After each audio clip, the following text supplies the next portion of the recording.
Boom, what's up everyone? Welcome to Simulation. I'm your host, Alan Sakyan. Super excited to be talking about peace, innovation. We have Mark Nelson joining us on the show. Hello.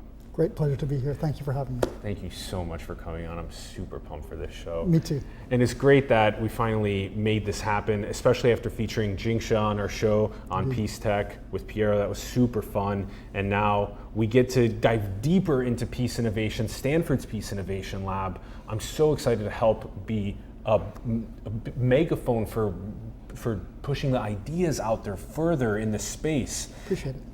For those that don't know Mark Nelson's background, he's founder and co-director of Stanford's Peace Innovation Lab, where he researches mass collaboration and mass interpersonal persuasion. Mark focuses on designing, catalyzing, incentivizing, and generating resources to scale up collective positive human behavior change. He has described a functional, quantitative definition of peace in terms of technology-mediated engagement, episode quantity and quality across social difference lines. He has identified innovative, automated ways to measure peace, both at the neighborhood and global level. And he has developed a formal structured description for peace data. And you can find the links in the bio below to peaceinnovation.stanford.edu as well as peaceinnovation.com, which is out in The Hague in Netherlands. Is that The Hague or the Hague? Den Haag or The Hague. Den Haag? Yeah. Den Haag? If you're speaking Netherlands, it's Den Haag. Den Haag. Yeah. I love it. In English, The Hague, yeah. The Hague. And all their links in the bio to the Twitter profiles and also Mark's LinkedIn. So let's jump into things with one of our favorite questions to ask our guests. What are your thoughts on the direction of our world? I just had a conversation with one of my colleagues yesterday that was very, very depressing. She works in the cyber warfare, cyber information project at Stanford. She's my co-author on the Hague Peace Data Standard paper. So she's seeing a lot of things firsthand that are very, very depressing. But we ended the conversation saying, when you get down to having a choice between, okay, my next strategy is just how do I afford the bunker and how much food can I store in the bunker, you know? Well, if that's one option, you know, it helps to zoom back out. And that's why I so appreciated your 500 million year old stone here. You know, it helps to zoom out. And shout out to Terry Rain, our friend Jordan Rain's mother, for gifting this to us from Madagascar. Yeah, cool. Beautiful. Yeah. Yeah. That larger perspective of time. Cooperation isn't just our species' superpower. We don't have a monopoly on it. Cooperation is a really effective strategy at every level for every living thing, and I suspect for some non-living things too. And so, as I start looking at the, in some ways, very bleak political and global scene, it really helps me to zoom out and go, okay, I think our AIs have a chance of converging on cooperation as a strategy much sooner than we did. And not just cooperation with each other, cooperation with all the stakeholders in the environment. I think that's my glimmer of hope. That's my silver lining. That anything that figures out how systems work figures out really quickly that diversity is really, really important to systems. Having more stakeholders, having the stakeholders be very different from each other, actually increases the resilience of the system for all the stakeholders. So I think AI will get to that faster than we did as a species. And I hope it comes back and says, we need to keep you around just to have diversity, if nothing else. Whoa. Okay, yeah, sorry, a little bleak, but a little bit of silver lining there, yeah. It feels as though one of the grand challenges of the origin story of life here is that we must ourselves also figure out how to work together. Yeah. And I guess, yes, AI being an extension of us can then help us do that, right? But it's like, just how much did we need to disconnect from nature and our origins in order to finally discover? There's so much to still unpack from that. We've been featuring a lot on indigenous wisdom, and that's been a central theme of their points of conversation. And I don't know how they feel about it. If you tell an indigenous person, hey, we're going to build some AI that's going to help us better understand diversity and inclusive stakeholding, they're going to be like, what? You can't work on your own spiritual connection? Yeah. I suspect it's going to be more like the AI is going to be built anyway by somebody who might or might not have had good intentions. And then what we have to hope is that the AI learns independently of its creator and learns quickly independently of its creator and figures out that cooperation is a good strategy for it, no matter what its creator intended. Okay, now let's get into the journey. So who were you growing up as a kid that got you interested in the fields that you're in today? That could be a 1 hour conversation by itself. Okay, so I'll try and give the high level. I like that you mentioned indigenous wisdom because I had the privilege of growing up in the middle of it. I was raised in Papua New Guinea, where we have more than 800 completely different cultures, languages, ways to be a good human being, and a history going back 22-some thousand years. If anybody hasn't read Jared Diamond's book, Gun, Germs, and Steel, it's been out a while now, but it's a really good overview of a culture that 20,000 years ago was one of the leading cultures in the world. They had ocean-going vessels, they had agriculture, they gave us sugarcane, they gave us a bunch of other core crops. And how they got from there to where they are today, which I think is one of the most diverse repositories of ancient wisdom out there, not only culturally, but also in the DNA and the biodiversity and the ecosystem there. But anyway, yeah, so I grew up in the middle of that.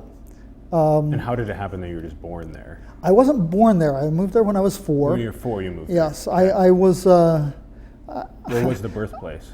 Canada. In Canada. Vancouver, yeah. In Vancouver. So technically I carry a Canadian passport, which these days I'm very proud of, so, given American politics, which makes me nervous sometimes. And why did mom and dad move to Papua New Guinea? So my dad's a bush pilot, and my mom and dad are also members of this organization that I grew up in, which if I go down that path, this will be a long conversation. Okay, we'll keep it high level, and we can ask the high level is, I grew up in a tribe of linguists and anthropologists. Oh, cool. Super cool. 800 cultures. That's why they were there. This is treasure trove for linguists and anthropologists. So, cool. And then I'll just drop another bit in there. I am not particularly religious myself, but the largest academic organization of linguists in the world and the largest academic organization of anthropologists in the world also happen to be evangelical missionaries. Oh. And their mission is to translate the Bible into every language in the world as accurately as possible. So the privilege for me was stepping in and out of a very Western, by the way, if you have to grow up in a Christian mission organization, this was the best one because it's the one thing that every flavor of Christian generally agrees we have to cooperate on. And so it's the one place they don't fight wars. We had members of every different flavor of Christianity in that organization. Wow. So you got to see the best of the religion that way. And in spite of that, for me, I had the chance more or less every day, twice a day, to do comparative cultural research between local indigenous culture and that Western, call it the leading edge of Western culture as it was coming into New Guinea. And at some point for me, I realized I probably don't fit in either of these places, but they're both fascinating to me. So spoken as a true scientist, observing and recording data, making hypotheses, testing them. And so, that's my history, that's my background.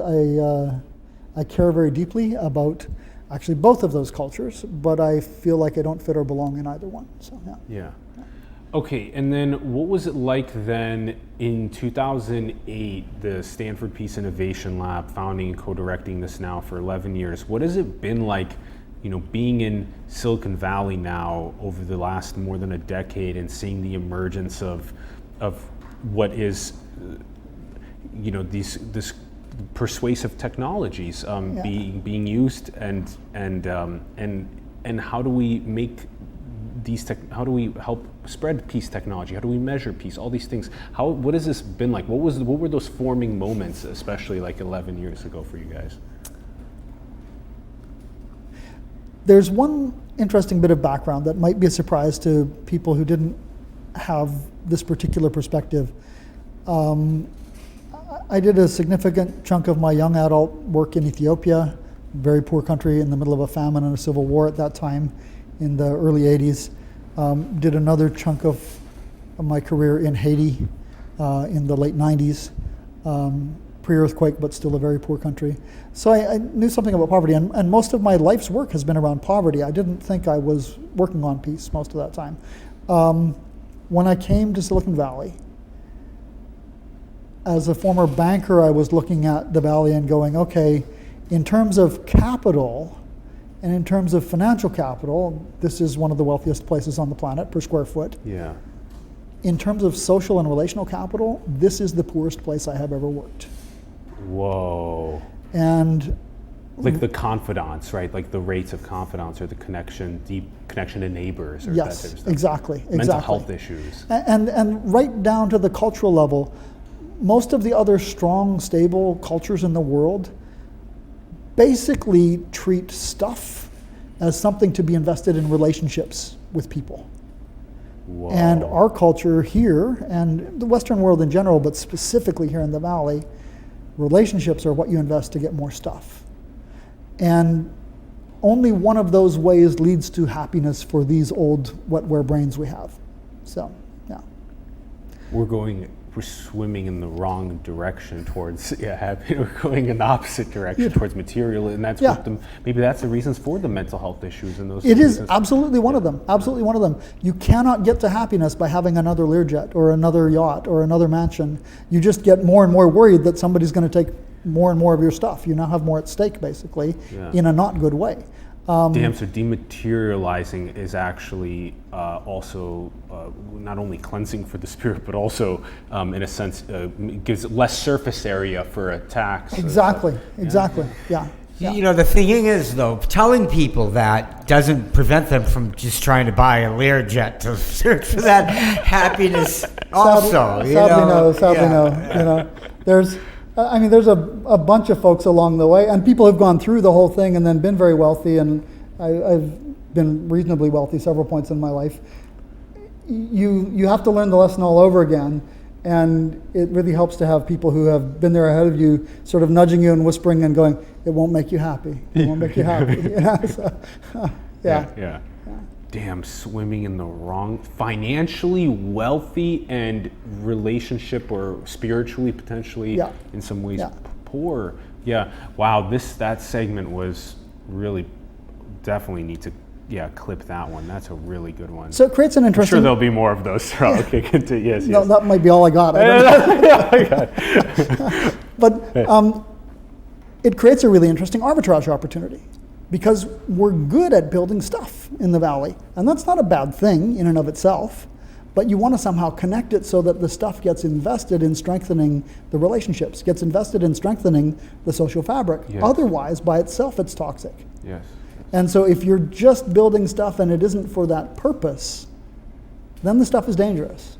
And that kind of sums up my view of the Valley. So. Ooh. All right. Wow. Okay. So, would we then make it? Is it then proper to say something along the lines of like the quicker that Silicon Valley and Shenzhen and Tel Aviv and all these London, all these hubs in New York, et cetera, around the world, LA, media, that need to upgrade the level of consciousness, the spiritual wisdom in those areas as quickly as possible towards peace and towards all these other things we're talking about. That's one of these big tickets to winning this wisdom race and to prospering. Yeah, absolutely. Yeah. We need far more diversity in founders, far more inclusivity in at the design level. We need far more stakeholders involved in the investment level in deciding what gets funded and why and how and for how long. And we really have to engage the rest of the world in that. And not only the rest of the world, I'll go one step further. We have to start engaging other species in that. And that'll sound a bit strange. That's what's up. But I mean, one of the guests you should definitely have on here is Jonathan Markey. Jonathan Markey. And the book he's writing, because, you know, he's got a really valid perspective that we are just technology built by the grasses. Yeah. And by the grasses, I mean corn and wheat and millet and rice and so on. Yeah. And And in the same way that we look at our technology and think of, oh, we built this for us to serve us and so on, yeah, we're biotech that was built by them for them in some senses. And it's a really interesting way to think about how we got where we are, and that we've been part of a much bigger, much more ancient conflict between grass and trees. And then as we start thinking about how are we going to intentionally, deliberately, measurably increase more positive peace in the world, what can we learn from those wars that were fought long before we ever got here? There's good stuff there. There's a whole 4 billion year old library of wisdom that Mother Nature's been storing up for us. Yeah. And I love that way of putting a 4 billion year old library of wisdom that nature has been storing for us. Is so good. And there's, the nice thing is the library's been curated. All the stuff that actually works, you can quickly look around and see it.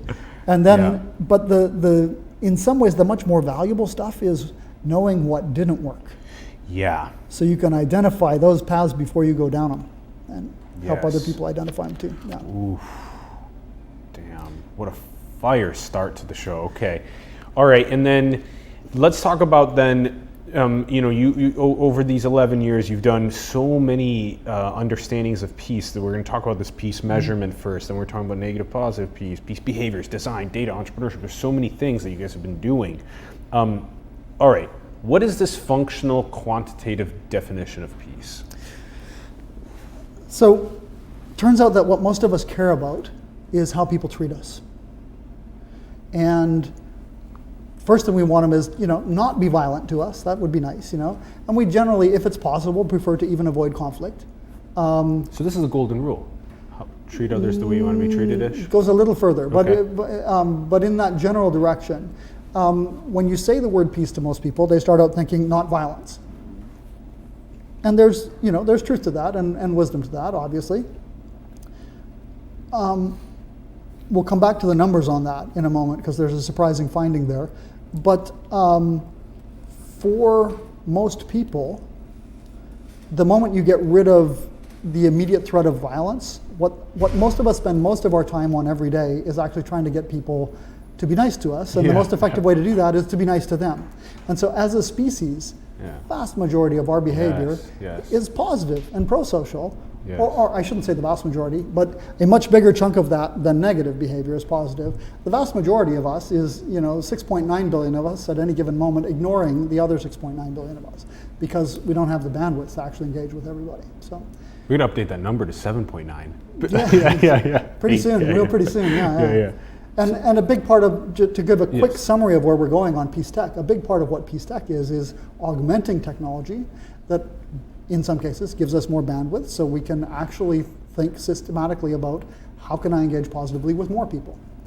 And if you think about it, webcasting technology is one of those augmenting technologies. You've found a way to take all the positive stuff that you're thinking about and that you're discovering here and share it with many more people. It's an augmenting technology. And it's we're only the miners for what we think is that stuff, and then you guys are the ones that sit on the show and share what your wisdoms are. That was why we recruited you to come and do this, and you accepted so. And then I really enjoy this. Let's give some really relatable examples here where it's kind of like you can tell when you smile at someone on the street, when you're walking by them, when you're doing any sort of a transaction of any sort, that it's almost surely that the other person smiles back, and that they, and so you butterfly effect that. We're an extraordinarily reciprocal species as well. Extraordinarily reciprocal mirror neurons, all this kind of stuff. So then, if someone does not cooperate right away, and maybe they come with a little bit of like aggression, or they're maybe having a bad day, burned a few times burned a few times. The bad day effect, by the way. The bad day effect. Jeff Lynn's work on that is massive Interesting. and powerful. Stuff he did at Riot Games there on trying to get bad behavior off the Riot Games platform, getting bullying and so on out of the picture, or at least measurably reduced. Yeah. And then the idea is that then if we smile at someone that is maybe coming with that slight bit of bad day effect, that it can trigger them to realize that, hey, like this person's still being nice to me, and like maybe I was being a little bit aggressive at first or whatever. And so these are the ways. So this is kind of the idea we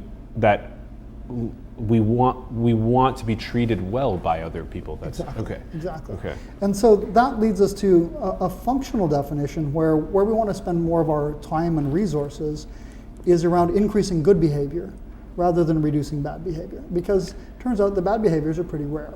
Now, I'm not saying that's the only thing anybody should be doing, and I'm not saying that covers all peace, but if you have a finite amount of time and resources and you want to have the biggest impact on the system as a whole, spending that time and those resources on increasing the good behavior will get you far further than the same amount of time and resources on reducing the bad behavior. Yeah, because you're butterfly affecting the good behavior pieces. And your multiplier is just much bigger there. I mean, the multiplier is bigger. Also, it's hard to get people to, I think, change bad behavior than it is to get people to want to pick up good behavior. Yes, and you know, speaking very frankly about our tools in our lab, we come out of the Persuasive Tech Lab, and our two big tools are thinking very systematically about behavior design. What are the behaviors we want to do for each other, and how very specifically do we do them in a way that also makes it easy for other people to learn, makes it easy for us to reinforce ourselves and so forth. And then, how can we use technology to augment our ability to do that either at a higher quality or for more people? So those are the two big tools in our toolkit. And yes, those tools don't work particularly well for getting people to reduce bad behavior. They're much more powerful for increasing good behavior. And then shall we give the examples then of the good behavior incentivization tools that? So it's sort of peace tech in general. Keep me on track here, because I'll wander around unless you guide me a little bit. I think we can do that. We can do that now. Did I jump ahead? No, I think that's good, because let's give those examples. Otherwise, we'll go to negative versus positive peace. Okay. Well, actually, let's do negative versus positive first. So the negative stuff we touched on already. That's reducing bad behavior, reducing violence, and positive is increasing good. Right. And then the moment you dig into that, you realize that negative peace space of reducing bad behavior. First of all, there just isn't very much human behavior going on there. We have a paper in the works right now with one of our colleagues, Colin Rule, who came out of online dispute resolution at PayPal and eBay, and started working with us way back in 2009 and sharing findings not only from those two companies, but then as those companies began white labeling those services for other companies around the world that had to do online dispute mediation. And the numbers are shockingly high positive behavior. I won't go into them before we publish, in at least not in any great detail, but way higher than most people would think. Where you ask any two strangers in the world, you can do a transaction. One transaction, you'll never see the person again, they'll never see you again. If you cheat them, we won't be able to catch you, there will be no punishment, nobody will ever know. What do you want to do? Vast majority of our species will go out of their way to make sure it's a positive interaction for the other person. Yeah. There's a bigger number in there, that's a huge number. And then of the remaining little bit, only a tiny bit of that is malice. And it's a teeny, tiny fraction. And then the remaining amount is basically misunderstanding. And so when I just look at the distribution, I worry much more about the misunderstanding stuff, because that's where the opportunities for problems happen at a far bigger rate than somebody deliberately, intentionally being malicious. Okay. So that's very good news about our species. Having said that, though, so comfortability with asking questions when we feel like we're misunderstanding in communication is so crucial. Yeah. The stuff where one person intended something for good and the other person, for whatever reason, it wasn't received that way. That's where we need to be really worried as a species.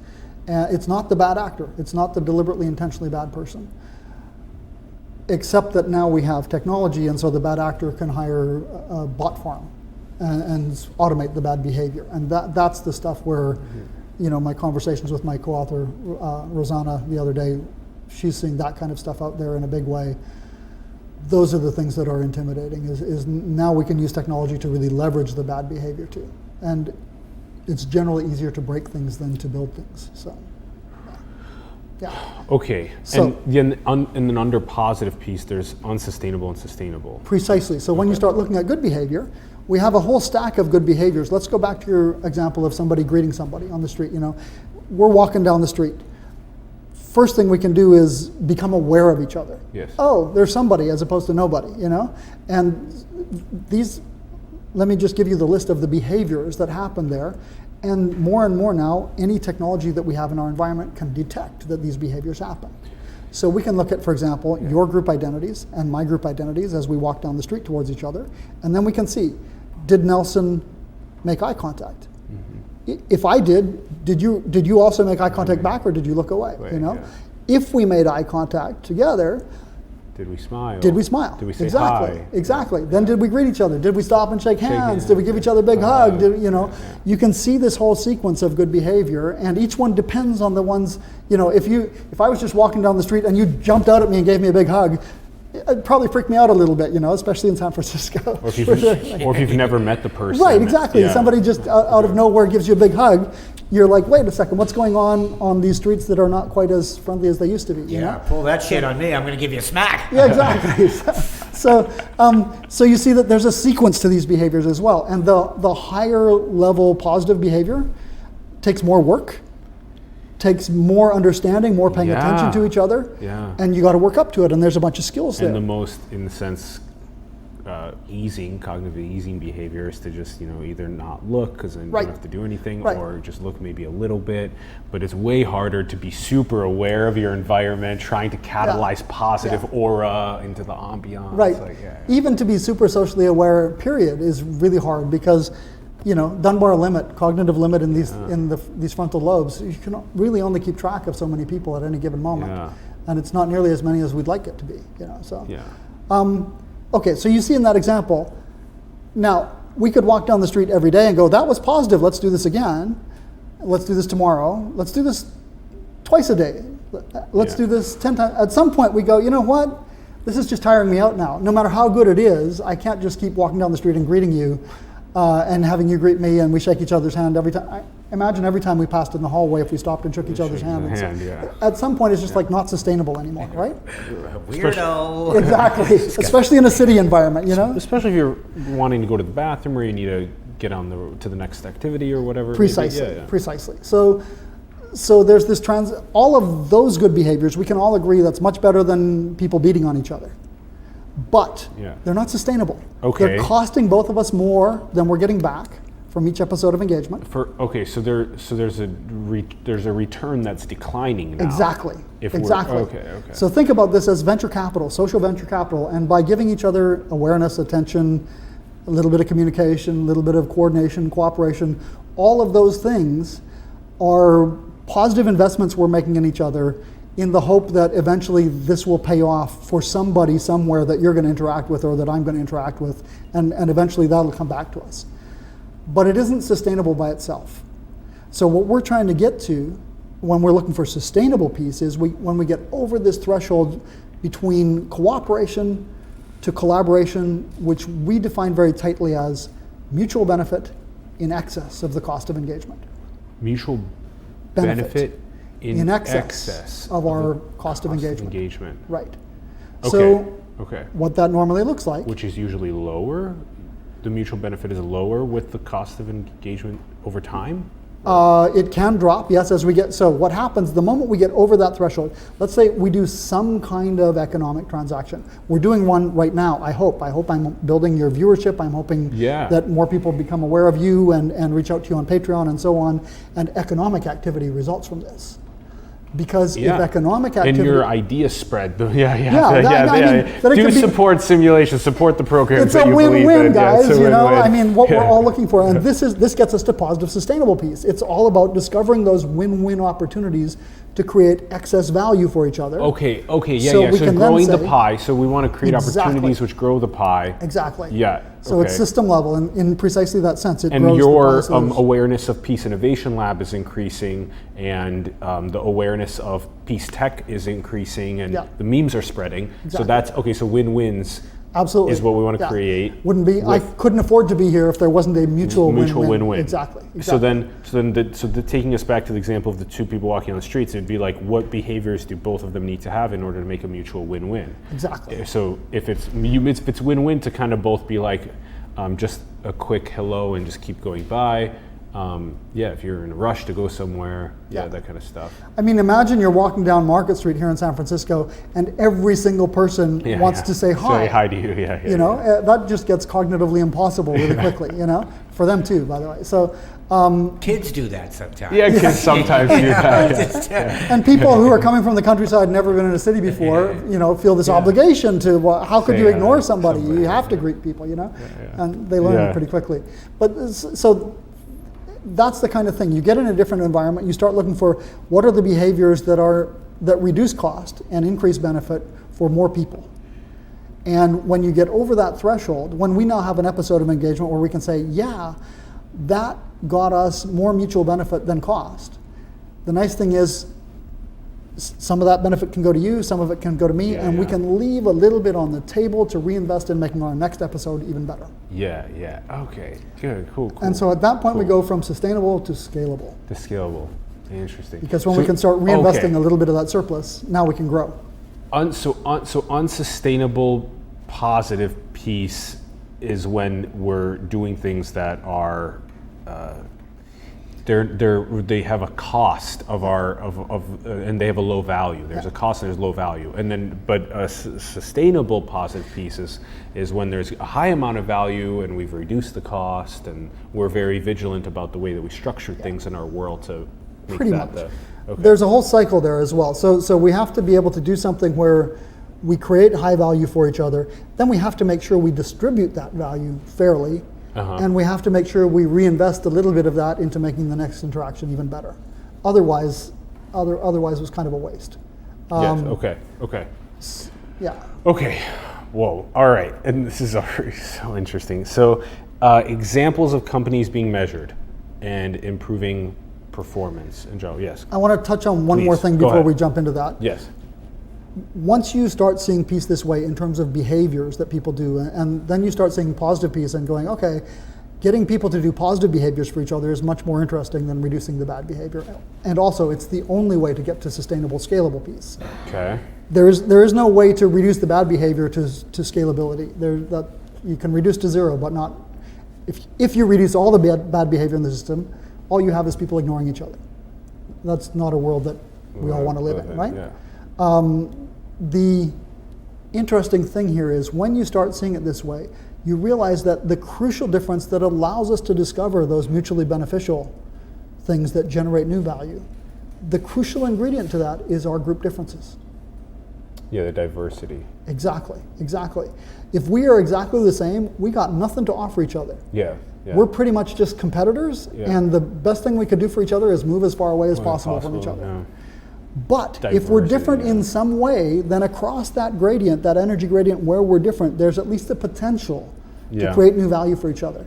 And so here's the first big aha is the same raw material that causes conflict and violence, which is our group differences, is precisely the same raw material that if instead of just leaving it lying around randomly, we put it into a structured interaction process, it's the same raw material for wealth creation.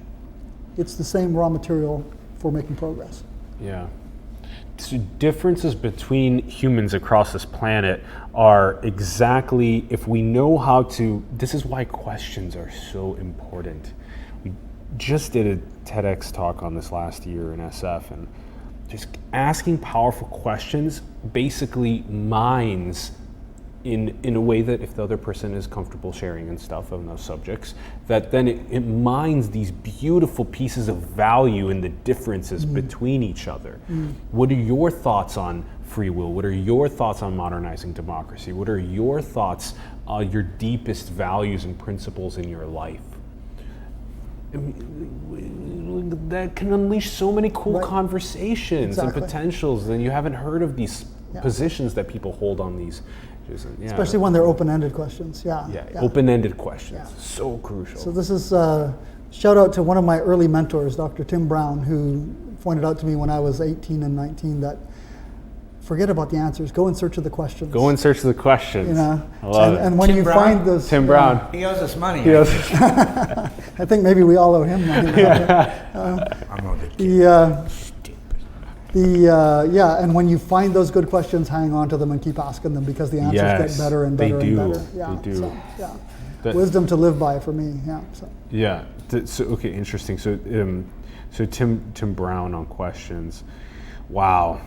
I'm I sure love he that. probably heard it from somebody else, but that was where I encountered that. And because it's been, we stand on the shoulders of giants. It's been like, whatever, hundreds, thousands, million years of these just asking questions and knowing that just elicits some powerful of those value discoveries between people. Okay. Wow. All right. So companies. Now you want some concrete examples. Let's do it. Let's do these examples so of companies. Two that are really easy to Yes. understand, and especially apropos here in San Francisco. Airbnb. Think about this as Airbnb is now the largest citizen diplomacy initiative in the world. Citizen diplomacy initiative. Right. How? How? Because what are they doing? They're going, what's one positive pro-social behavior that people could do for each other? Invite someone into your house. Hospitality. How can we get more hospitality behavior in the world? Okay, right? so Airbnb is increasing hospitality around the world. Right. But And how often? Okay, so- I guess there's different cultures meeting each other, but sometimes the person's not at their house and stuff. But yeah. But almost always there's some group identity difference. It's even like, okay, I'm from walk Palo into Alto the- and now I'm doing an Airbnb in San Francisco because I need to come up here for a couple days or whatever. It might be very minimal differences, or it might be big ones. And here's the key thing: on their platform, they can measure that. How They can can they see measure? the identities of a bunch of the group identities of the host. They can Okay. see age, gender, nationality, because you have to put government ID in there in order to be a host or a guest, right? Yeah.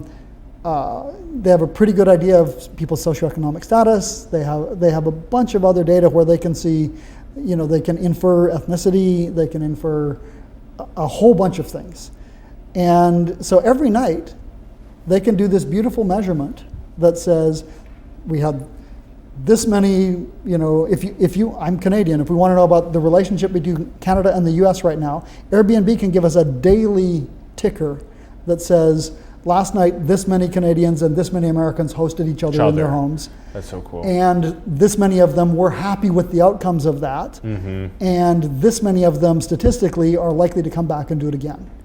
And over time, as that data set grows, that's beautiful peace data that tells us far more about the relationship between our two countries, or our, any two religions, or gender, or age, or a bunch of the hidden group differences that are actually the real social fault lines we need to be paying attention to.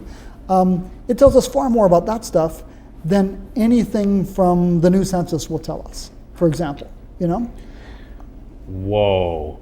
We need to visualize the data. Yes. That's so crucial. Exactly. And that's where we're going with the Hague Peace Data Standard, is creating a systematic way for any organization that's generating this data to be able to start visualizing it and share their footprint with people. So, Okay, so the Hague Peace Data Standard will give tools to the companies that are doing peaceful things to be able to visualize the data that they already have on these interactions between us, to make it more fun to showcase peace data around the world. Precisely. And we're after you get a high five. That is such a cool one. I love that one. We're really trying to do just help people measure their peace footprint, help them understand how that can improve their performance as being a good human being, and also improve the performance of their organizations and their communities, and then ultimately help them get paid for it.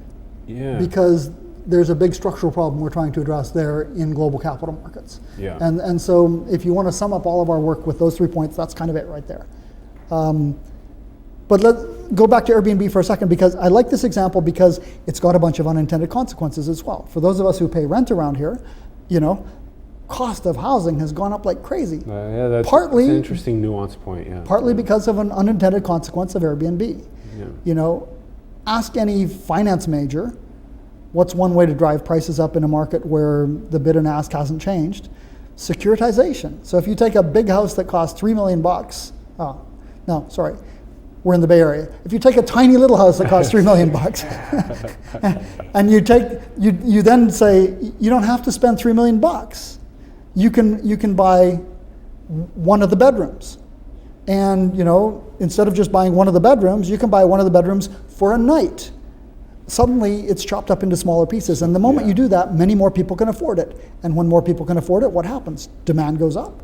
And when demand goes up, what happens? The price goes up. So. Oh, interesting. So, and there was nobody at Airbnb, I promise you, going, let's design a tool to increase housing prices in cities all over the world. Yeah. But it is one of the unintended side effects here. Yeah. So, yeah. Whoa. So, and this is something I want everybody to understand about Peace Tech. Everything always has a price. And if it doesn't, you should be really nervous that we just haven't discovered what the price is yet, you know? But assume everything always has a price.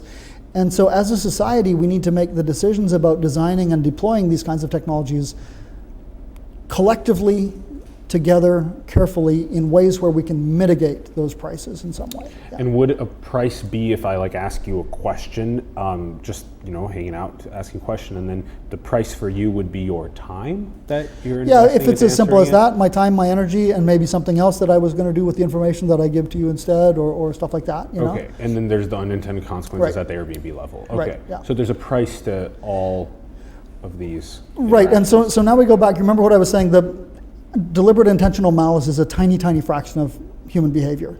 Misunderstanding is a bigger fraction. Okay. And then there's this huge fraction that is Yeah. positive engagement. Okay. Okay. Do you remember the tragedy when the rotary telephone was changed to push button? The rotary telephone massacre? What was the tragedy that happened with that?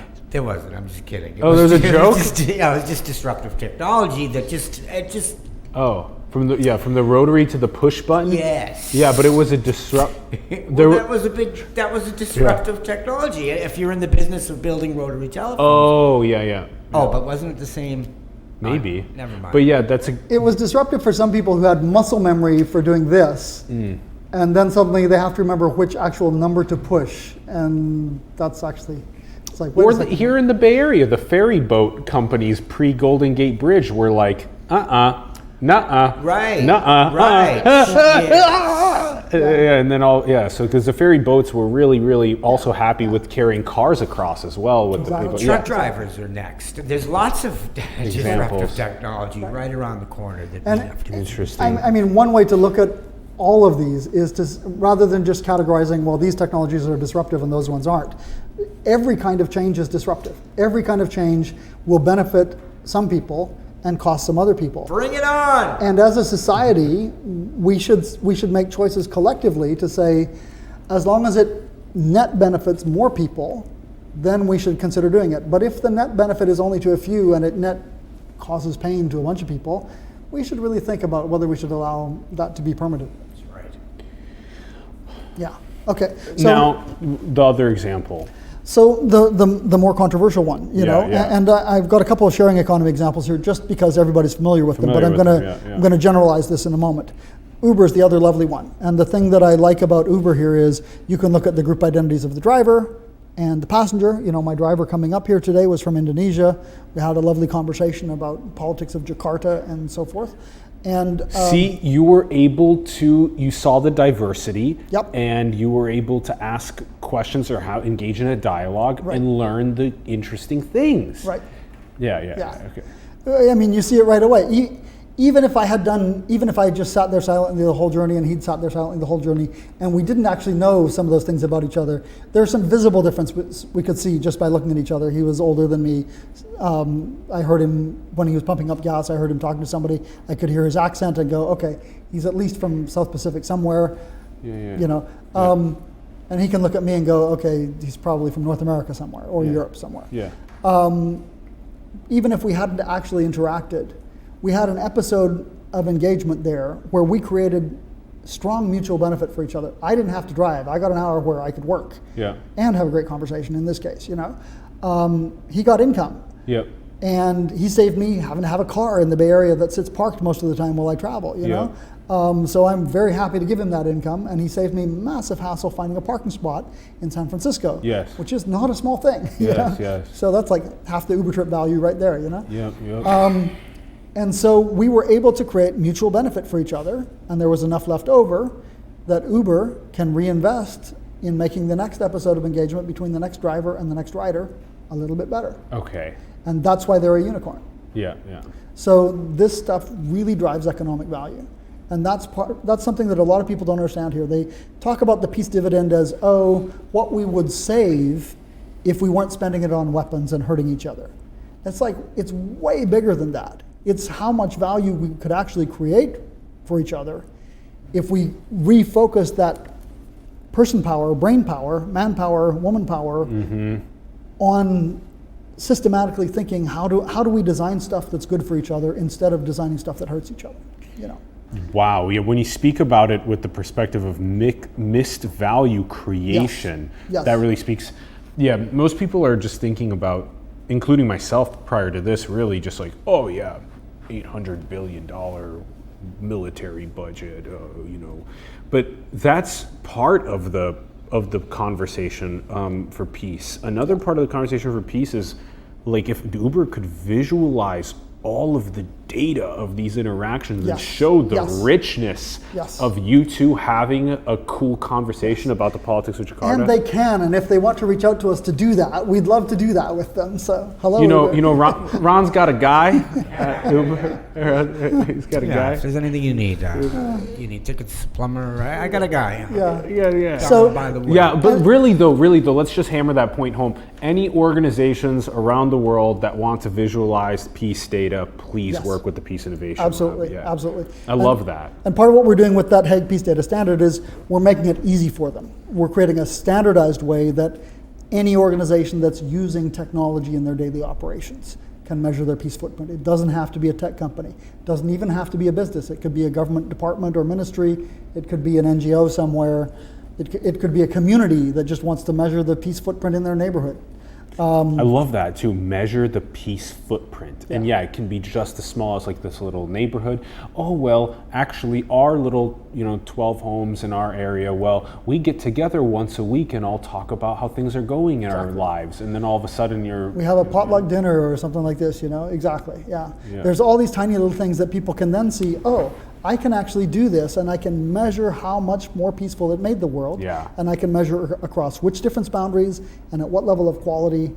And by the way, that has huge economic impact for society. Let me give you a metaphor. If we look out the window or out the back door here, there's all this infrastructure that we can see all around us. We see transport infrastructure, we see water, power, buildings, and in the air is sort of communications infrastructure. Yeah. All of these are networks of hardware, bricks and mortar and steel and stuff that people built, and we forget the crucial thing, which is that we could not have built any of that without this invisible infrastructure of relationships between us all that enables us to coordinate our activity to build those big physical infrastructure things. And so the infrastructure that is deeply uninvested in right now is that social, relational infrastructure that allows us to work together to build that stuff.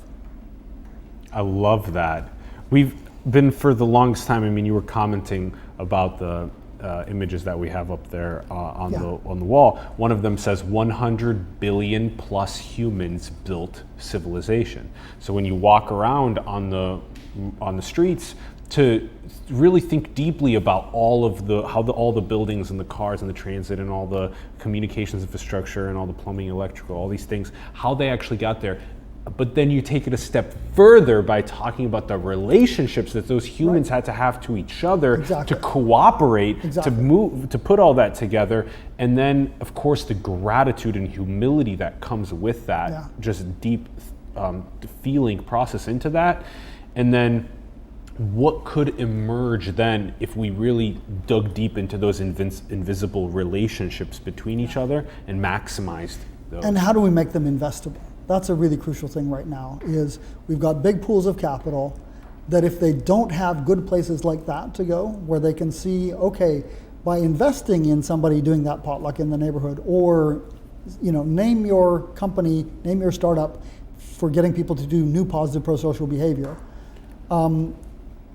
If those big pools of capital had more of those kind of investments, we could massively, quickly strengthen social fabric around the world. Which, by the way, fundamental for civilization. Totally. Yeah. Totally. So one of the ideas is that we've talked about this with Mama Nui Juan on our show, a Kogi elder from the indigenous tribe in Colombia, that things like 10% of every single venture capital fund across the planet, and even should go towards preserving nature, the Department of Nature Preservation and Maintenance, and connection spiritually to nature. And so it's like things like this, like could parts of every single venture investment fund go to understanding how to increase the amount of peace tech and peace innovation around the world, peace data visualization? There's things being done on that already, and I love that one of my old school friends from New Guinea runs the Coalition for Rainforest Nations out of New York City in collaboration with Joe Stieglitz and some other people. And they've got a fund together to invest in not philanthropy, not charity, earns a return, invest in, for example, preserving biodiversity. Yeah. Beautiful. His name's Kevin Conrad. You should have him on here at some point. He's Kevin Conrad, preserving biodiversity. Doing wonderful work with the Coalition for Rainforest Nations. Yeah. And that makes the environment an inclusive stakeholder. That makes other species inclusive stakeholders. Yes. And I love where you're going with this, because most people don't see that part of this. In the same way that we can measure episodes of positive engagement across human difference boundaries, we can measure them across species difference boundaries as well. And we can measure them also with inanimate objects like pieces of land. Whoa. Yeah. So you could measure the way that like dogs, if they go across each other on the street, the way that they behave. Think about it like this. You know, you can go down to the cash register at your local Safeway, and they can see in their inventory control how many people bought dog food tonight. Okay. And everybody who bought dog food is probably serving that to a dog somewhere. So we can correlate pretty strongly, if we have a large enough sample size, how many episodes of positive engagement of a human feeding a dog happened tonight in this neighborhood. Yeah, okay. And you know, that's just one example of one episode of positive engagement between humans and dogs. But then what about, you know, the animal that needs to, you know, consume the other animal? There's some sort of a value exchange that's happening there. There may be a sense of fear that arises, and then it gets consumed, and then it, you know, dies and acts as nutrition for the other animal. And there's so many. I'm going to take a different shot at that. Okay. Okay. I get a sense of meaning and purpose out of reminding myself that I am food. That you are food. Yes. Humans are also food. Yes. Interesting. Who are So I mean, first of all, you know, who are we food for? As cells fall off us every day, every minute of the day, you know, hairs fall out and other things and so on. Yeah. I mean, we're basically trailing biocrud behind us. We're trailing biocrud. I mean, including all our bio waste. And we got skin cells dying every minute and stuff like this, you know. So even without me dying, you know, I'm leaving a trail of bits and pieces of me all over the place, as we all are. We just don't like to think about Trails of biocrud. All sorts of things eat that, you know. Bacteria eat that. Dust mites eat that, you know, and they're part of the food chain that eventually becomes a plant that I eventually eat again. Okay, we are food. Yeah. Oh, interesting. And then when I finally die, this gives me a sense of meaning and purpose. When I finally die, the food that has fed me, the grasses, you know, that I've been working for to some degree, you know, you go into finally, the soil. I go into the ground, they get to eat me, and the circle happens again. You know, I'm okay with that. I'm not just okay with that. I think that's a really good thing. It's a really important thing to embody. That's the circle of life. Wow. Yeah. Not to get all Disney, but I love that. Wow. I used to belong to a secret club where they would have on the menu leg of infant. It was delicious, but I couldn't really, you know. I didn't really feel good about it. If you grew up in New Guinea, you might feel differently, but. Damn. No, but so the key point here, obviously, you know, not necessarily food for each other. Otherwise, you got violence. I know. I'm just kidding. But yes, I got the black humor. I did. Yes. Whoa. Yeah, that's such a good way of understanding the interconnectedness of everything. Okay. It also leads to humility. It leads us to design these kinds of things much more ethically, because let's look at those cross-species difference boundaries for a moment. If we want a healthy ecosystem, you know, our species, there's a really good argument, I mentioned Jonathan Markey, there's a really good argument to be made that civilization is built on the relationship between our species and several different grasses: corn, wheat, millet, rye, sugarcane, and that civilization, the way we know it, could not have happened without a mutually beneficial collaboration between our species and those species. Yeah. And it was net mutually beneficial. It was net mutually? Mutually Yes, beneficial. at the cost of many individuals along the way for whom it was not. And at the cost, we get 7 or 8 billion of us now as a result of that mutually beneficial partnership. But the 7 or 8 billion of us that exist today are not nearly as healthy as our ancestors were who were not involved in that partnership. Not nearly as strong, not nearly as, et cetera. We live a little longer, but we live a lot longer because we've been domesticated. We were domesticated by grasses, so. Damn. Yeah, domesticated by grasses. Absolutely. Yeah. But there are still nomads, and so some of us haven't been domesticated. Not all humans everywhere, but it's like ethnobotany. It's the coevolution with plants. Precisely. And it creates a caging effect. And Professor Morris at Stanford, his book on I'm just slightly blanking on the title, but Farmers and Peace. And the caging effects of agriculture on society. It's real stuff. It was very caging when we first started planting next to the homes, and then we would stay there. Exactly. The moment your future is in that piece of ground, a whole lot of war comes right from that moment. And so this is one reason to look very carefully at these kinds of relationships. They're unavoidable. We have to have them in order to survive. But the moment we started this partnership with grasses, now we had to defend that piece of ground where we put the seeds of those grasses. And that's why I say we've been domesticated. They brought us on just like we bring in sheepdogs and cats to keep the mice off the farm. They brought us in the same way to keep the trees off the plains and make sure that their seeds were protected in the ground and so on. Ron, are you cool with this episode going a little longer? Because there's a lot of good stuff. I'm sorry, it's not necessarily me. It's just it's a marketing call. Well, for the ones that want to watch the length, plus we'll make clips of this one. So let's see what we can do. So let's get to history of punishment systems and future of reward systems. Yes. Okay, so here's one of the really big changes happening in society. Not only, we touched earlier on the organizational change that has happened, where most of us in our job 5 days a week now are working in larger organizations with people who are very different from us, as opposed to a century ago where we were working in tiny organizations with people who were closely related to us. That's a huge social change. Related to that is these technologies that we're all using in our job. And by the way, a big piece of how we measure peace is with these technologies that have more and more sensors in them that can detect when we do a social behavior. I sent you a text message. You sent me an email. I said, okay, let's meet at this time at this place. And we moved right there from awareness to attention to communication to coordination. We're already saying, let's meet at this time at this place. Let's use Outlook and Google Maps.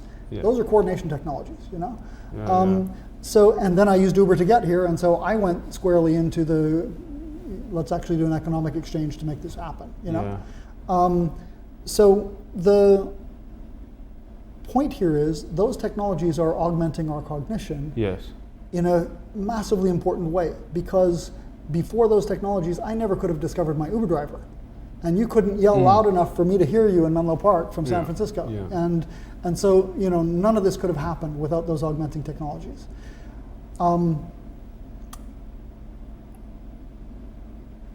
Lost my train of thought. On the history of punishment systems. So one of the effects of that really narrow cognitive bandwidth is the only kind of thing that sticks in the human brain across time. We're basically, we suck at associating cause and effect, especially over time. But if there was a threat involved, my brain is much more likely to remember it than if it was a reward. And so as we're moving into from hunter-gatherer bands of 100 people or so, 150 people, into small, what we would call towns these days, but the beginning of agrarian societies, the beginning of the old city-states, you need a way to coordinate the behavior of 1,000 people, 10,000 people in a way that you can't do with a hunter-gatherer band. But if you look at the basic methodology of coordinating behavior, at all of those different scales, from family to band to village to town to city-state to country, for all of history so far, it's been punishment, because punishment is what works. Punishment is what sticks in our brains. You know, if you smack me today for something I did a year ago, if it hurts bad enough, I'll remember next year, next time I have the opportunity, don't do that, you'll smack me. If you reward me now, today, for something I did a year ago, I don't even know what the thing was that I did a year ago, right? And this is the problem of HR reviews, by the way. We won't even go into that. But you're getting a raise now for something you did a year ago. What was that thing again? How did I do it? Why did I do it? You know, hard to replicate, right? Human brain doesn't do that well. Rewards can be extraordinarily powerful if you can deliver them instantly. They have a half-life that decreases in seconds. Okay, interesting. So the reward needs to come immediately after the good behavior in order for there to be the highest amount of realization that that was a good behavior. Right. So we're now moving into a power dynamic where not only nation states, not only companies, not only every social organizational structure we have out there, but individual people in their relationship with themselves and their families, everywhere else, can start thinking in terms of, how do I design an augmenting technology that can sense when I do a behavior and instantly reward me when I do the behavior I want to do? Because that changes human behavior far more effectively than punishment. So we have Mark Nelson is walking down the street in the city, and computer vision is watching Mark Nelson with a unique identifier. Yep. And as Mark, jaywalks across the street, literally I'm assuming we're in China now. Yeah, his wallet loses $40 or whatever. Right. Wow, and then if you maybe help someone out, help someone get across the street that was struggling to cross the street, maybe you gain $1. Yeah. And you get that right away. Yeah. These good and bad. Yeah. Yeah. You're assuming it needs to be $1. And here's the shift from the reward. Extrinsic to intrinsic motivations and a bunch of other things. Yeah. Okay. Dollars probably are not the most useful rewards here. I'm talking at the scale of a tiny little thing that triggers a bit of dopamine in the brain. And by those tiny little things, I mean things you're really familiar with. If you played Angry Birds, when that piggy pops, when you see that little graphic on the screen of the piggy popping or the pillar falling down or you hear the sound effects, that's enough of a reward for your brain to go, that was cool, I have control of an environment I didn't have control of before, I should do this again. That's the level of reward I'm talking about. And wow, that's a lot better than getting fired by your boss a year later for something you did last quarter. I'm not saying it's all good. I'm not by any means saying this is all good. Oh, interesting. So when Ron said good morning this morning, which he normally doesn't, when he said That's right. That's right. So when he said that, then there was a moment for me, literally in my mind of you got a little shot of dopamine spike there and a little shot of oxytocin there. Yeah. And that's enough for your brain to go, that was nice. Whatever I did to make him say good morning like that, I should do that again. I'll make up for it tomorrow. Something so miserable. Don't worry about it. Don't get used to that good morning. But here's why the augmenting technology works, is because once you have sensors embedded that can detect when the behavior happens and you can deliver the tiny reward right away, that's far cheaper and far easier to do than figuring out who should be punished and why and how much and how are we going to pay for it and all that stuff. And so as a reorganizing principle for society, that's a very big deal. We're shifting towards something that is much more reward driven. Interesting. And that has costs and that has some unintended consequences. It's not all good, but it is a big shift. Yeah, instant reward for good behavior. Yeah. Wow. Yeah, this is some hard, I always wonder when we're just a bunch of third graders playing with godlike technologies. So, yeah, I hope it goes well. I mean, one of the differences here is that in most of our environment for the last, 20,000 years at least, those rewards have just been happening to us from the environment. When they happen, it's like, oh, I got a little more food. Ooh, that berry tasted nice. They're kind of random. And I mean, that's what's been driving coevolution and so on. But we were not designing the rewards or the reward systems, and we were not given the opportunity to think intentionally and consciously as designers, what are the behaviors that I really appreciate that I would like you to do? Could I co-design with you something that I could create and afford to give a reward when you do stuff that I like, and vice versa?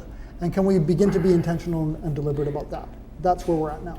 So when I'm born into the world and I have aligned myself with some sort of like a divine purpose that I believe is my most deepest meaning in life, then I can align myself with this good behavior incentivization system that observes my trajectory towards this North Star and rewards me as I go towards it. And yep. You're already doing that to some degree. We're talking about a shift on the slider here. God, this is nuts. Yeah. So nuts. Yeah, it'll be interesting to see how like indigenous people think about this. Here's the good news and the bad news is this stuff's been democratized. Any 12-year-old kid in their bedroom can build an app that does this, and it can change the behavior of 20 million people in 3 weeks. And no king or emperor or pope or anybody has ever had that kind of power before. Yeah. See, that's the thing. Yeah. Okay. And that scares the crap out of me. Yeah, that does scare. He scares the crap out of you. It scares the shit out of them. The kings, the queens, and the popes, and the rulers. Also the kids who didn't realize that they were just trying to get more people to play their game or whatever, or get some people to download their app. They were not necessarily thinking, how do I change the behavior of 20 million people on the other side of the planet? Okay, so peace is a set of behaviors. What is that? What is the set of behaviors? Positive pro-social behaviors, and we're particularly interested in those mutually beneficial kind, because those, we can keep reinforcing those. Positive, pro-social, mutually beneficial. Yeah. Okay. And we've got something that we call the engagement framework that I'm happy to send you for a graphic. You can share it on the website. But basically we stack rank them, and we bundle technologies and categories that match those, that are basically augmenting technologies for increasing communication, for increasing, we can do this really quickly. Communication technologies, Skype, Zoom, email, all of these things. Clearly, at least they enable communication, probably more. Yeah. Coordination technologies, Outlook, calendar, maps, all of these things. Yeah. Those help us coordinate our behavior to be at the same place at the same time and do cool stuff together. Cooperation technologies, Google Docs. When we can jump into a document together and come up with an outline like this for what should we talk about. And webcasting. Yeah. Okay. Anything where people can actually begin to work together. Okay. And then full-on collaborative, mutually beneficial. Those are things like Uber, where hey, we're over the threshold. We're actually generating economic activity. It enables trade, and it enables the transformation of our group differences that would otherwise cause problems into a sustainable, mutually beneficial trade relationship asset that we now are less likely to break, Donald Trump aside. I won't even go into American politics. Whoa. Okay, so we will do like 102, class 102 on peace innovation and peace technology, where we can also have some of these graphics and breakdowns as well. How about peace design? Have we been talking about that? We have been, and we've been talking about it a little bit from the unintentional side. Nobody at Uber said, hey, let's design a peace tech company. At Airbnb, Joe Gebbia did have the intuition early on, this might be peace technology, and hey, maybe this could measurably increase peace in the world, and he was right. But the good news here is, any company now that is using any of these technologies in their daily operations, you can measure how much positive engagement did we increase between the marketing department and the engineering department today in our email. You can measure how much positive engagement did we increase today between men and women on the planet in our company today. And the first, the Hague Peace Data Standard version 0.1 beta, that paper that Rosanna and I and colleague from Australia, Laurie, I'm blanking on Laurie's last name. Anyway, the three of us published more than a year ago now. We used bank data, looking at gender engagement in this big bank between men and women on the chat platform, so that company could say, look, actually, our metadata from our chat platform shows that in our organization, we're creating this many positive episodes of engagement between men and women at this level of quality, et cetera, you can go into a great deal of depth there, and an organization can at least benchmark and say, okay, we're at least this good today, can we get better?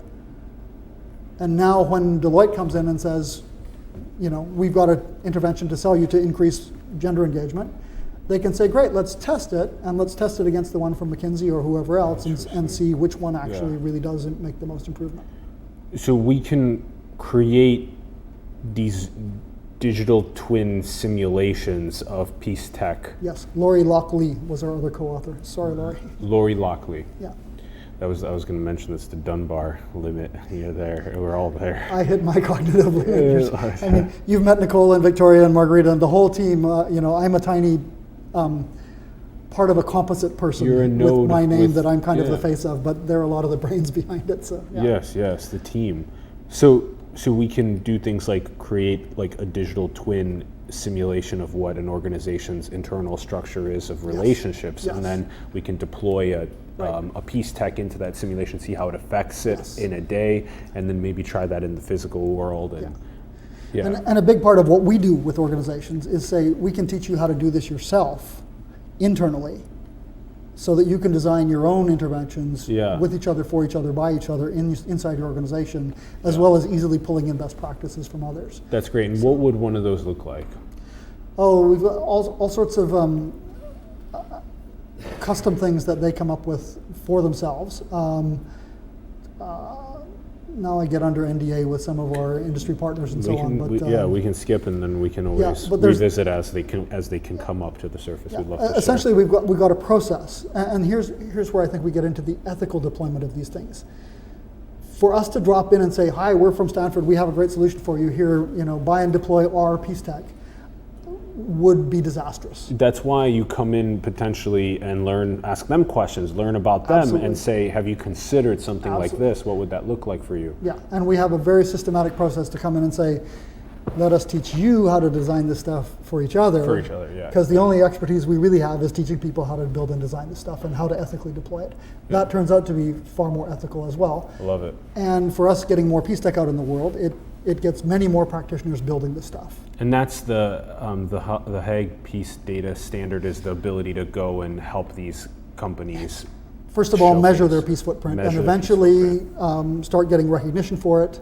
And then last but definitely not least, eventually start getting paid for it. This is so damn cool. They're building that relational infrastructure, And I guess this is sort of the last surprising finding from our research is... Oh, I'm sure the bottom line increases then of absolutely. the company. It massively improves organizational performance, improves your ability to attract talent, improves the retention on that talent, creates a much better working environment where better stuff gets done. Relationships between that talent and the productivity. And so you see organizational improvement as a result, And whoa. Yeah. Whoa, that's so cool. Okay, and then let's give the old example. So peace entrepreneurship, what were the old companies doing? Well, you gave the new company examples. I mean, peace entrepreneurship would be somebody today, like Joe Gebbia a decade ago, saying, hey, I actually want to build technology that does measurably increase peace in the world. And we work with and incubate those folks, some working directly with the lab here at Stanford, some working with our city labs around the world, and so on.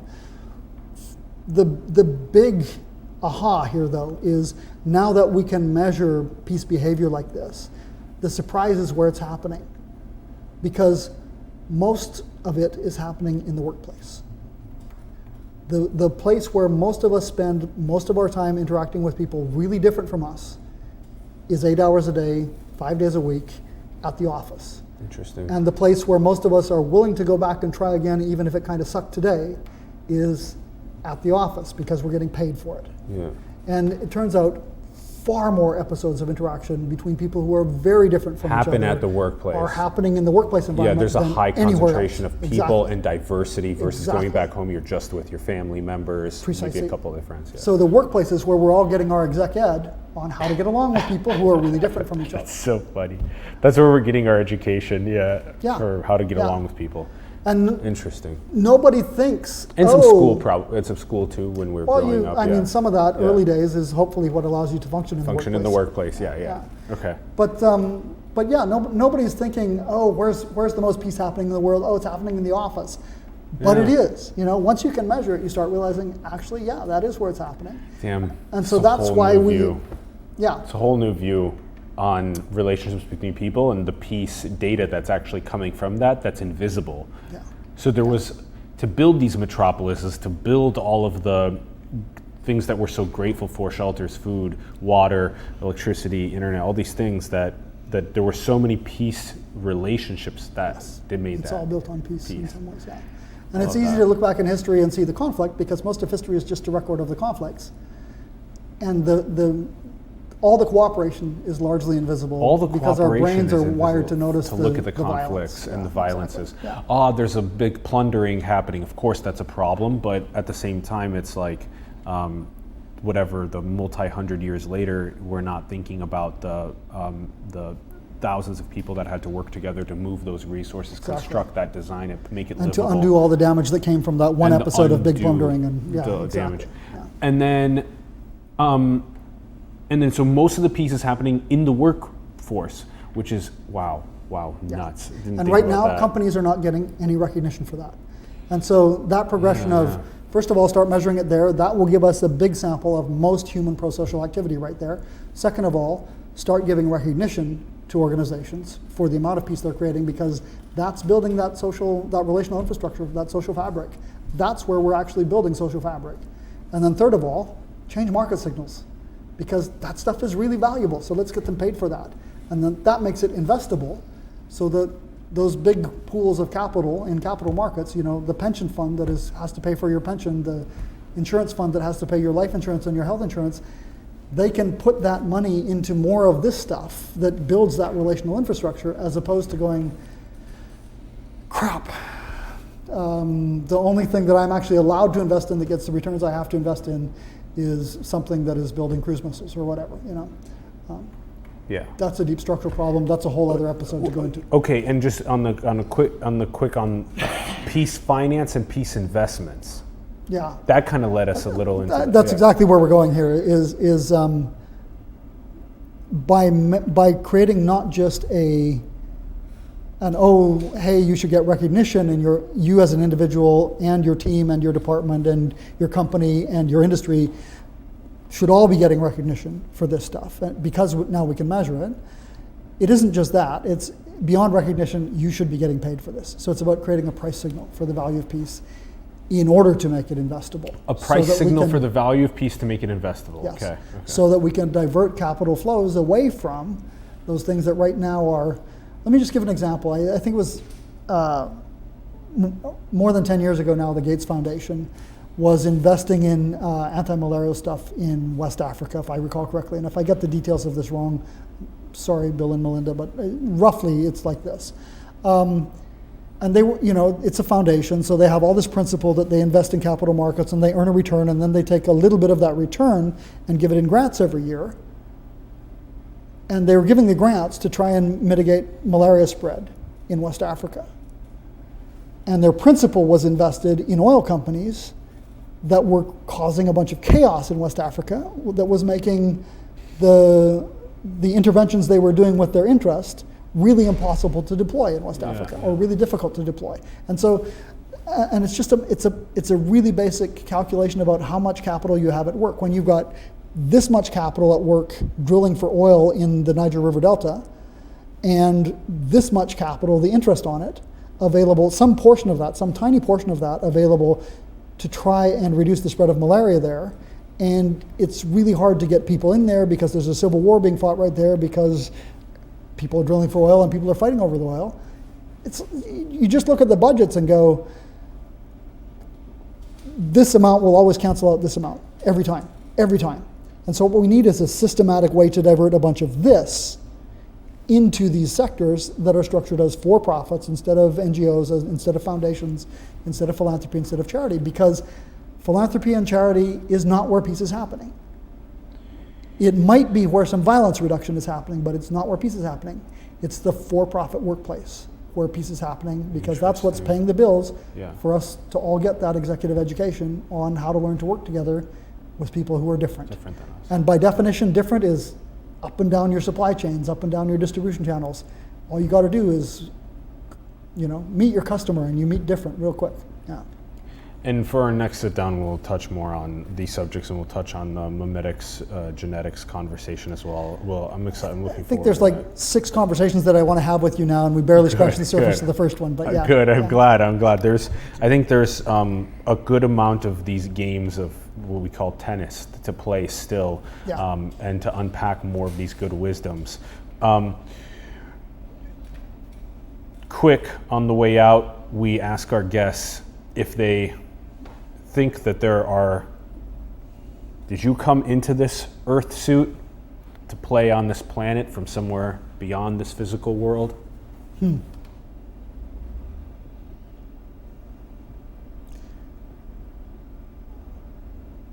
I don't know.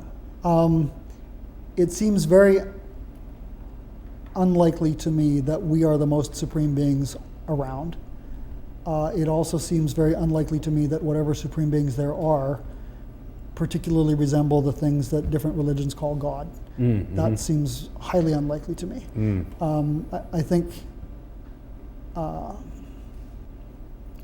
kind of organisms, the kind of superorganisms that I'm really interested in are the kinds of which we are to them as one of my skin cells is to me. Those are the superorganisms that I'm interested in. The as above, so below. Yeah. Yeah, and I'm interested in playing my role really well in that superorganism, so it can be a little bit better as a result of me being one of the cells in it. You're going one more level macro up of the view of the 8 billion of us at play on the planet, and how we can be a good cell in the equation. Exactly. Yeah. And I strongly suspect that those kind of superorganisms exist, and I think they're all around us. We haven't learned biologically and ecologically how to notice them yet, but I think the city of San Francisco, like every other city on the planet, is a living organism in which you and I are we three are cells. And we come and go just like, different pieces of our organisms come and go every day. And that's part of what I mean when I say we're all food. That bread cup, what do you call it? Bread, biocrumbs, biobread. Biocrud, actually, I think was the We're food for something else, Rack of baby. All of us who live in a city, one of the reasons we live there is that to some degree biologically that city is eating us. It's also feeding us, and so in this sense everything is food, and we shouldn't think we're an exception. And that's not a bad thing. And then, are we in a simulation? That one I got no idea on. It seems very likely to me, but I'm not. I've read Nick Bostrom's work. I've read some of the other team out of Berkeley AI Center and so on. It seems perfectly possible, but I don't have enough data either way to say one way or the other. Yeah. And then what is the most beautiful thing in the world? Man, for me it's transcendence. For me, the experience at all sorts of different points in my life of being part of something bigger than myself, and feeling so privileged and so grateful so full of gratitude just to be here, to be able to have those experiences. So the thing that I've been looking myself in the mirror, the question I've been asking myself since before I met Tim Brown and learned that questions are the really important thing, but even as a kid, I used to look in the mirror and ask myself, how can I create the most good in the world for the greatest number of people as far into the future as possible? And that's been kind of a mantra for me. I've expanded that now to I'm interested in all living things, not just humans. And I suspect that the boundary between us and other living things is much more artificial than we would like to think. That's right. As somebody who has now, I got ill when I was in Haiti 20 years ago with a bunch of GI tract problems. And you suddenly start being really aware of your GI flora and fauna and the trouble and the problems it can cause when it's not working, and the amazing benefits that work really well when it is working so you don't notice it. But when you pay attention to it, you realize most of the stuff that is working for me in here that is helping me live literally day by day is not me. Doesn't have my DNA, it's not me at all. There's this nice partnership going on here, and when that partnership gets disrupted, my health goes to hell. So And then you start realizing, well, then where's the boundary between me and not me? Because there's a bunch of not me here that I can't survive without. So it seems pretty fundamentally me, actually. It's just different DNA. So, Yeah. I love that transcendence. I love that. Wow. Oh, such a good episode. Cool. One of my faves. It's been super fun. Thank My you great for coming pleasure. on, Mark. Thank you. My great pleasure. Thank I'm you. looking forward to coming back. Thank you. Thank you for all the great work. We look forward to a My long, pleasure. beautiful partnership with the Yeah. Peace Innovation Lab. You know, we need your help figuring out how to communicate this stuff better, how to get these ideas out in the world better, Thank you. how to make it more engaging for folks. I hope this was interesting for your audience. Yeah. So. We're super on it with you. Love it. Pleasure. Love it. Thank you everyone for tuning in. We greatly appreciate it. We'd love to hear your thoughts in the comments below on the episode. Let us know what you're thinking. Check out the links in the bio, peaceinnovation.stanford.edu, also peaceinnovation.com. Go and talk more about this with your friends, your families, coworkers, people online on social media. Get talking more about peace innovation, peace technology, visualizing this peace data, all the things that we talked about today. And support the incredible organizations that you believe in, like the Peace Innovation Lab. Support cool organizations like Simulation so we can keep doing our thing as well. You can find our links in the bio below to our Patreon, PayPal, cryptocurrency, our Design Cool merch and get paid links down there as well. Shout out to Ron Vargas for producing and directing. Thank you very much, Ron. Thank you, Ron. And go and build the future, everyone. Manifest your dreams into the world. We love you very much. Thank you for tuning in. We'll see you soon.